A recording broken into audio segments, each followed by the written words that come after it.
Yo, what's going on, guys? It's the second, well, not the second, third video I'm making in this type of format.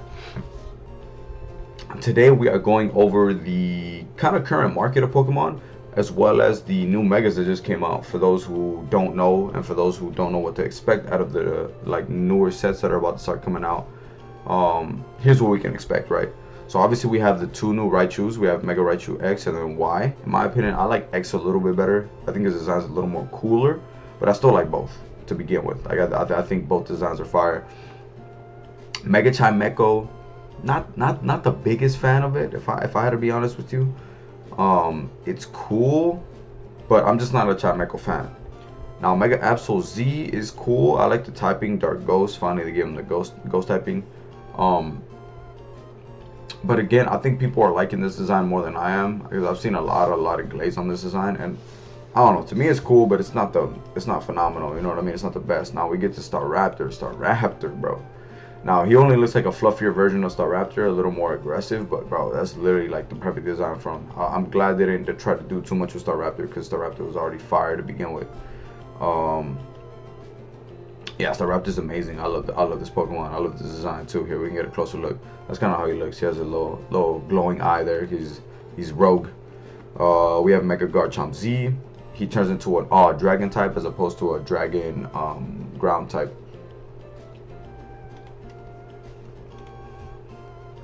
Sorry, I had to take a sip. This one, I like the design. He just has longer blades, little spiky blades on his shit, and then he has little jet things on his head. It's cool. Don't get me wrong. I think I still kind of prefer the first design of. Wait, why can't I go back? There you go. I still prefer the first design of the Mega Garchomp, but that one's pretty cool. Don't get me wrong. I don't know. I feel like they could have given more Pokemon more megas instead of trying to give previous megas more megas, if that makes sense. Like Lucario, for example. Like, I like this design, but I don't know. It looks kind of like a Palmon to me. Like, it literally reminds me of that Palmon from is it Palworld? I think the game. But don't get me wrong, the game was fantastic, but that kind of reminds me of that. I don't know. I'm not the biggest fan of this Lucario. It's cool, but it could have been better. Heatran, I love this design. Holy shit, this is probably my favorite Mega design out of the whole DLC. He's basically like a big ass furnace. He has a little like exhaust thing coming out his back. Fire, bro. I love this one. This one's probably, bro. I might need to collect the card when that shit comes out. Mega Darkrai. So Mega Darkrai is kind of a weird one. So we kind of have to look at phases of him. So that's when he first transforms, and then there you go. So he turns into an eyeball, and then his head pops out the center of the eyeball, and he turns into this basically. Personally, I really like this design. I think it makes Darkrai look a little more menacing, a little more like biblical per se. So yeah, I don't know. I just really like this one. I like the design of this one. That's kind of how he looks too. It's a better way to look at it. Then we have Golurk. Golurk is kind of mid, in my opinion. I think they could have done better with this design.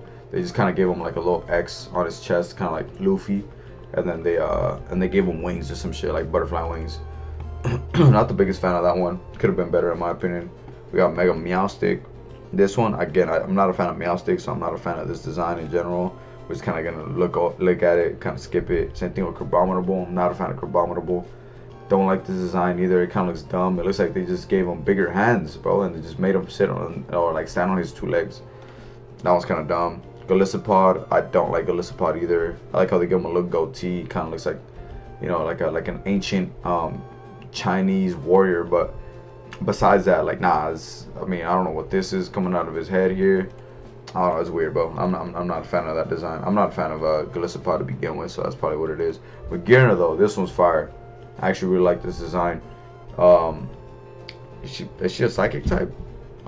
Still fairy. Okay, so it looks like these gears are like floating around her, kind of like defending her. So this is sick as fuck. I like this one. Then we have Mega Zorua, which, in my opinion, kind of a lazy design. They kind of just turned him blue and black, and then made him a little fluffier. That's literally all they did. They could have done more with him for sure.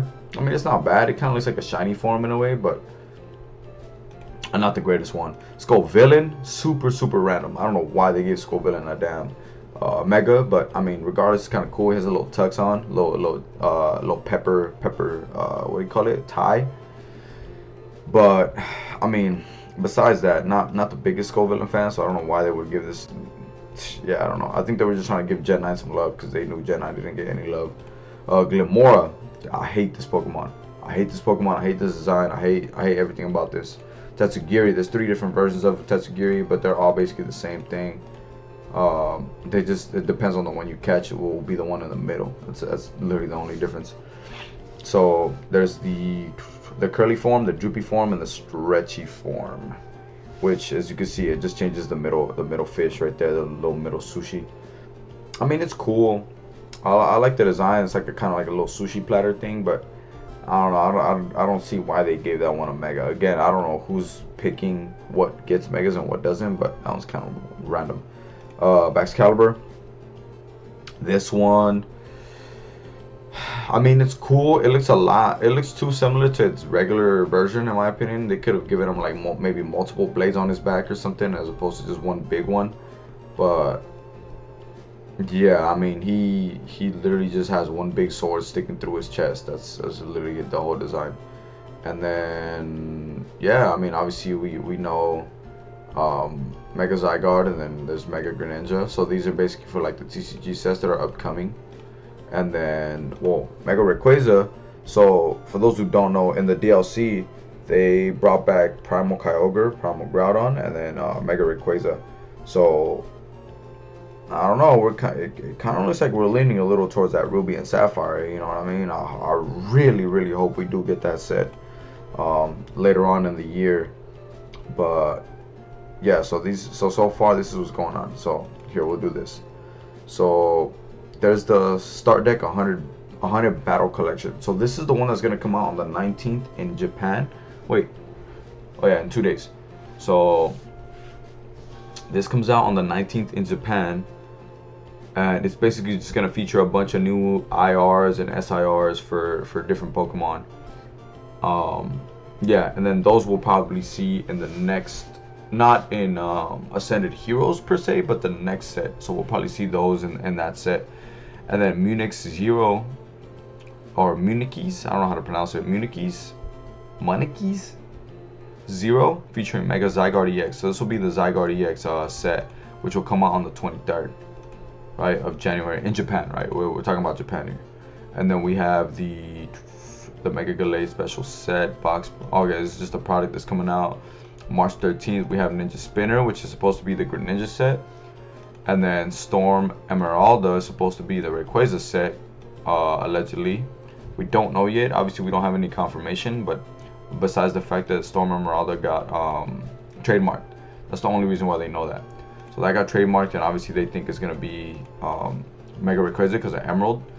And then hopefully that ties us into the whole Ruby and Sapphire, set that they were kind of talking about for a sec. Abyss Eye, maybe Mega Darkrai. That would make sense. Everyone thought Abyss Eye was going to be Gengar because it just made sense, but now it makes a lot more sense in the context of the Mega Darkrai that we see, which is literally an eyeball. And then we have the Celebration Collection, which is supposed to be the 30th anniversary. Now, apparently it's not going to be called Celebration Collection, but like in English at least, it might be called this in Japanese, but it might not be called. It's probably not gonna be called this in English because we already have Celebrations, which is the English set. So yeah, pretty exciting, especially in the upcoming months. I really want to see how they implement a lot of these megas into the new sets. Obviously, we're not gonna start seeing these up until probably like, I don't know, maybe like three sets down the line. If I had to be honest, probably won't be seeing any of these, but I mean, hopefully they can prove me wrong. It'll be sooner than that. But I think it's a safe bet to say at least 3 sets in the future. We'll probably start seeing some of these megas come out. Ideally, obviously, we would care more about the Darkrai. I like the Heatran. I guess Lucario would be cool to bring back. The Garchomp would be nice. The Raptor, obviously. I think Absol will have some fans. The Raichus would be cool. Magearna would be cool. And I think that's about it. Besides, obviously, your Greninja and your Zygarde and then your Ray. But yeah, so that's kind of it for in terms of the new megas and maybe what we could potentially start seeing in the future. But let's talk about the current market of some of these booster boxes and some of these latest sets that have just came out. So obviously Mega Evolution, the booster box is down to 225, basically $225, which is insane to me. I never thought I'd see when like booster boxes are finally starting to settle again. Uh, but it's kind of good for everybody involved. I think it's good for sellers as well as buyers, because it basically gives them the opportunity to actually pick something up at a decent price. Don't get me wrong, this is still expensive. You know what I mean? $224 is not chump change. Like, that's a lot of money. But still, it's a lot better than, when it was back here at almost, $320. So I think it's a big difference for sure. And I think people are starting to realize, like, okay, we don't have to be paying so high on all this product, because it's widely available. You know what I mean? And I still think both of those boxes have a bit of dropping to do, especially Phantasmal Flames. I mean, Phantasmal Flames realistically only has the Zards that are expensive, and then everything else is kind of just like super mid. So I could probably see this touching closer to $200, like, and maybe within the month or so. And I hope it does. Again, it just makes it easier on everyone who wants to maybe buy a box for someone, or maybe just buy a box for themselves. I think for a long time we were in this kind of super inflated market of Pokemon where everything was kind of like too expensive to buy for like a normal person. So I'm kind of glad everything is coming back down to earth. And then we can look at the UPC, the Zard UPC. So I believe MSRP on this was like $100, like 120 or something like that. So the fact that this is at 160 is kind of like crazy to me, because this isn't really like that big of a like, it's not that big of a markup from what MSRP already is. So that just goes to show, like, it's kind of starting to stabilize a little bit. I know they're printing a lot of these, but I think these are very good pickups. Like, if you want to get this for a gift for someone, or if you just want to rip, I think this is a really, really safe bet. Not only do you get two amazing promos, but you also get like really, really good pack selection, as opposed to the Moltres, which again, I really, really like this box. I do. I love the design of it. When you have it in hand, like, it looks, oh my god, bro, it's beautiful. There's literally nothing like it. But it's just the pack selection was just so bad, bro. Like, I don't know why they didn't just stick to, like, maybe at most Journey Together. You know what I mean? Journey Together up. It could have been good. But for some reason, they decided to go all the way back to, like, what, like Twilight or some shit like that, or Stellar. Actually, I don't fucking know. I don't remember. But point is, I don't know. I think the pack selection could have just been better with this one. But besides that, I mean, the promos are fire. And MSRP is just way too high on this thing. I think it's like 180 or some shit like that. Like, it's the GameStop exclusive, but bro, 180 is ridiculous. And I mean, look at Market. Market's 200. So like, literally, if you bought one at GameStop and your intention was to sell it, to like resell it to someone, you're not making any money, because you're dead ass paying like, bro, they're gonna take a percentage off of your shit. You know what I mean? Like, you're not getting this back. And I don't even think you can return cards. Like, I don't think they have return policies on cards, like, in terms of shops and shit. So I don't know. I really like this box. I just think they could have done a lot better with it. And then, yeah, we talked about the booster boxes. And then here, let's just go on a quick rant about the market for shit that hasn't came out yet, right? Okay, good thing is it's not popping up, because bro, I was about to start going off here. Let me see if the Pokemon Center one pops up. Okay, so it is. I'm not sure if these are confirmed sales or what the fuck is going on here. But bro, like, please, for the love of God, don't ever buy product that is not out yet. Like, if you can get it for retail, if you can get a pre-order in for retail, then sure, buy it by all means. But don't ever buy anything market a month, 2 months, a month and a half, 2 weeks, whatever the case is. Don't ever buy anything before it comes out. Please. Save yourself the money. Be patient, bro. Like, it's not gonna go anywhere. Like, I'm telling you, you guys are spending way too much fucking money, like, on literally shit that you could have just waited on. It's gonna drop like, fucking 80%, bro. Because everything is super inflated before it comes out. Because, I mean, there's no market. You have to wait for it to stabilize and establish. I don't know why people don't get that. Quick tip. What else can we look at? The SPC, the Prismatic. I'm surprised this one is so high up still. Especially, I think I'm not sure if it already came out, but they're supposed to reprint these. They're supposed to come out like Costco bundles or some shit. So I'm not sure if they're out yet. I don't think so, because I feel like I would have been seeing them more in the wild. Like, I would have seen people bring them up to me and shit. Um, but as of right now, I mean, they're sitting at a steady 240. That's a really good price still. Well, in terms of like for this seal, like I'm surprised it hasn't dropped more. Is my point. But I mean, it has really good. I mean, 15 packs of Priz, comes with a little fuzzy EV deck box for those who haven't seen it. Fire, would recommend. Comes with the little EV, the fruit EV promo. I mean, this is an amazing. It comes with the EV play mat. Fantastic SPC. I really like that one a lot. Let's see what else we have here. What else? What other seals can we look at? Journey Together booster box, still 230. This is probably the most stable booster box ever in the creation of Pokemon.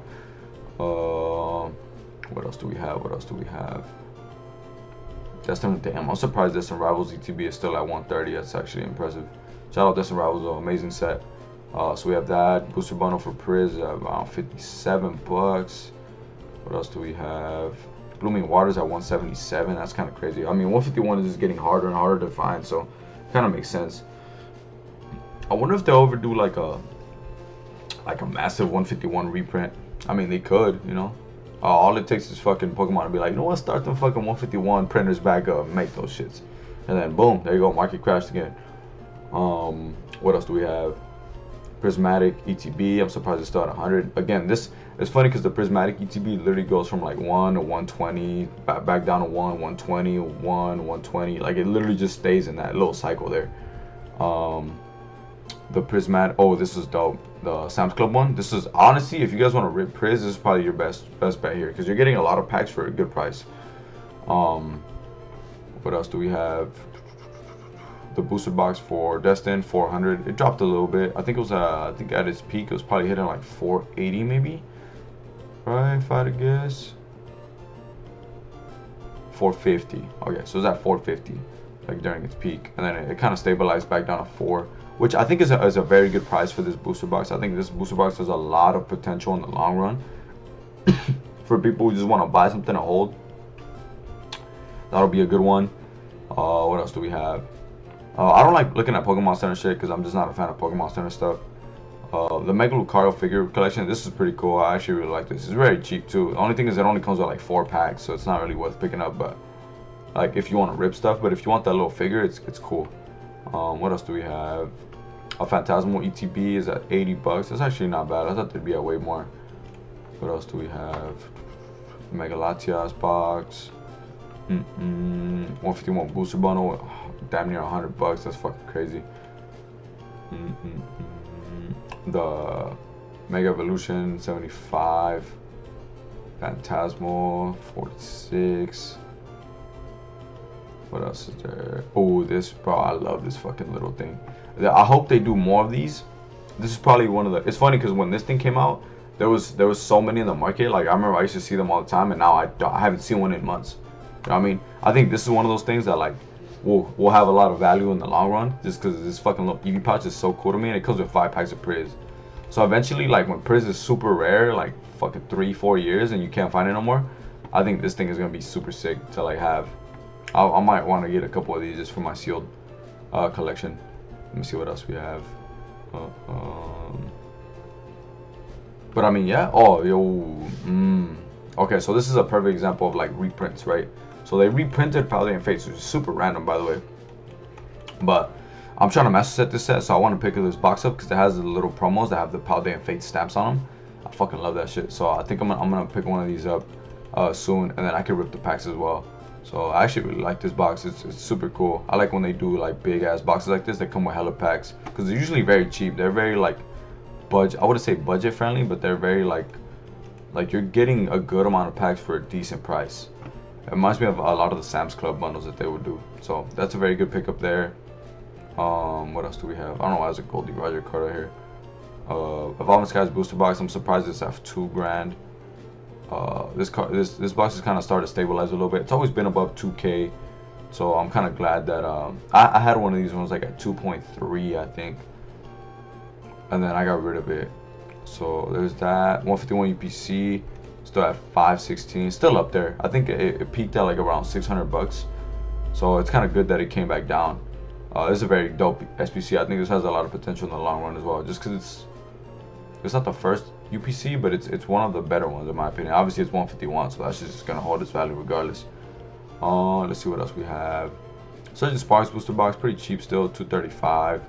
Very good set in my opinion. It has a lot of pretty good hits. 151 ETB to 365 is kind of fucking crazy. That's actually like very, very expensive just for an ETB. What else do we have? The Charizard UPC. I mean, yeah, that's about it. I mean, nothing too crazy in terms of modern. But it's always interesting to kind of glance at the market and see kind of how everything is doing, just so you can kind of keep it in the back of your mind. I mean, at least for me, I do it as a job, you know. So it's I kind of have to keep my mind fresh on everything. But it's always nice to kind of, you know, look at see how everything is performing, especially in the Japanese side, you know. Like let's look at the, we go to sets, we go to Pokemon, we go to Mega Dream. I actually want to see what the cards are. Oh, here, we'll go back. So I actually want to see what the boxes are doing. So it looks like they're like at about 110. 110. They've kind of stabilized. I think they were like at like 130, and then they slowly went down to 110ish. So it's on a gradual like downfall, but I still think this is a very, very good box to open. This is fun. I mean, Japanese boxes like these, like the special boxes, are always fun to open because you're guaranteed a hit, or you're guaranteed like multiple hits per box. From what I know, actually I don't know, I'm not too familiar with the Mega Dreams, but I know with like Prismatic, for example, like you were guaranteed 1 SIR per box, and it might be the same thing with this. So yeah, it's pretty cool. But yeah, I mean, market right now is kind of like at a very, very good place. Everything in terms of Pokemon is very, very, like, it's amazing. Again, like I said before, it's good for everybody involved. It's good for all the collectors, good for all the sellers. It's just a good overall in terms of community. You know what I mean? Because everything is like affordable. You can get good prices for everything, and then not just that, like it's just, we have a lot of good shit that's coming out. Like Ascended Heroes is going to be a fun set to open if you want to open that. It's going to be a fun set for us to buy. What else? And then obviously all the lineup of the year that's coming up. Like, I mean, we have some really, really good stuff coming up this year. I'm very excited. Yeah, I think it's going to be a very, very fun year for Pokemon fans, especially because the 30th anniversary is coming out too, and we don't know what they're going to do with that yet. So thank you all for watching. I hope you enjoyed. And then until next time, I don't know what we're going to talk about in the next time, but yeah, I just kind of like getting on here and just rambling. So thank you guys. Have a good one.